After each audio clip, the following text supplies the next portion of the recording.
Hey there, my name is Alex. I am the Silver Mont, and this is a starter guide for the Guardian in Elden Ring Nightreign. Bird up. So, what are the Guardian's strengths and weaknesses? First of all, I won't accept this slander that he bad. Especially during the first week or so of release where people thought Guardian really was bad. His behaviour is outrageous as it is ghoulish, not to mention false. At any rate, the Guardian is the sturdiest character in Nightreign. He has the most health and the most stamina. He's extremely potent when it comes to defense, thanks to his Steel Guard Super Block passive, and his ability is a great AoE for trash clearing, mobbing, killing dudes, however you like to refer to it. And of course, his ultimate can not only revive people, but provides temporary invincibility and potentially even healing. As for his weaknesses, he's not all that mobile. He kind of lacks a proper dodge, so to speak. He has a little bird hop, like a magpie. He's also on the lower end of FP. Some might say he lacks for damage, which is technically true, as you don't really want to use his ult for damage, and he's not going to be proccing bleeds and frosts as much as a Duchess or an Iron Executor. But I don't think I consider that a weakness in so many words, because that's not his role. He's good at his role. Guardian's passive is Steel Guard. If you're blocking, and then you dodge whilst blocking, he will go into a super block stance where his stability, guard boost, poise, whatever, is incredibly high. Have you ever played the Lance in Monster Hunter? Probably not, because I'm one of 2 people in the world who does. But it's a bit like the super block there, where you're blocking, then you hold A or whatever and you hunker down, only in this case, you can still move. Or at least it's similar in theory, and I just wanted to mention the Lance because it's the best weapon in Monster Hunter. And when I say the best weapon, I mean it's usually one of the worst, but it's cool. You can't block grabs with Steel Guard, but you can block almost everything else. The ideal way to use this isn't just to hold it up as it drains stamina, but to bring it up when you need it, as hopefully demonstrated in these clips. If you combine this with the reflect damage when blocking passive that you can get on relics, well, it makes Guardian an abomination in the best possible way. Then you can also combine this with stuff like enemy attention on block, which you need to actually block an attack, not hold block, for it to trigger. Moving on, we have Guardian's ability, Whirlwind. This comes out fairly quickly and can be used to kill a small group of enemies, or knock smaller enemies up into the air, or indeed both. I think it has decent stagger damage too, but I'm not 100% sure on that. Against bosses, this won't seem quite as effective, but you can charge it to increase the size, and it's great against smaller enemies, especially if you're running from point A to point B, and there's a group of enemies in the way and you just want to nuke them without stopping. Bonus runes. Then we have Guardian's ultimate art, Wings of Salvation. This has him jump up, bird up, then slam down into the ground. Any allies nearby will be revived during this. It will also do a chunk of damage in a nice sized area, but you would really only use this for damage in 2 scenarios I can think of. First up, during the daytime when you can respawn to help clear out enemy camps faster.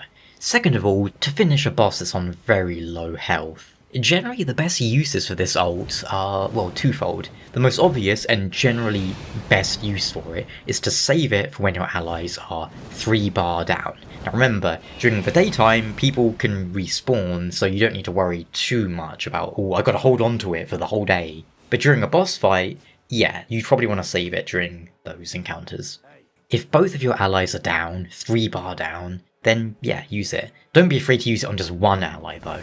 If you hold the ult after using it, the bird will stay driven into the ground, which makes his invulnerability field extend. This can be used to give your team a damage window, but timing this is tricky. You can also use it to proactively defend against certain large attacks, such as say a Night Lord's Big Bang Kamehameha AoE. But again, timing and placement make this a lot harder than just reviving people, but it can be done. If you have good communication with your team, which, yes, is quite hard considering the game has no communication whatsoever, but you could use it to get a damage window ready to pummel the boss during the invulnerability period. Or if a boss is doing an attack that you know you're going to have a lot of trouble avoiding, then you can use the ult and hold it. But once again, generally it's safer and easier and just better for the average player to use it when 1 or 2 people on your team are down with 3 bars. 1 bar, that's easy to hit. 2 bar, takes a little bit. 3 bar, it takes so long to revive them, you might as well just ignore them. Unless you have your ult. The Guardian has B in strength and C in dex, meaning that he is primarily after, well, his preferred weapon, halberds. Remember that the Golem's halberd isn't a halberd, same way that the Raider's great axe isn't a great axe. You don't need to only use halberds, but they are great with the Guardian. Generally, anything you can use safely with a shield is ideal. Spears, great spears, halberds, thrusting swords, great thrusting swords, heavy thrusting swords, whatever they're called, they're all fine. As it happens, quite a lot of polearms, including halberds, come with Black Flame Tornado on, which is a really good skill. Likewise, he only has C in Faith, but don't be afraid to grab a seal with a weapon enchant on it to buff your weapon if you want it. He doesn't really need his FP for much else, you could use it for like weapon skills, but again, guard counters are definitely the way to go with the Burb. You can charge his guard counter on his halberd and do a good chunk of damage to health and posture. But don't be afraid to use weapons that fall outside of those categories too, you don't have to only use polearms. For items and passives you want, the Wraith Bell is nice for a ranged option. Failing that, grab a great bow or a jar cannon or whatever to have some ranged, if you need it. In general, anything that boosts guard counters, guard boost itself, and so on, is good. Same with stance damage.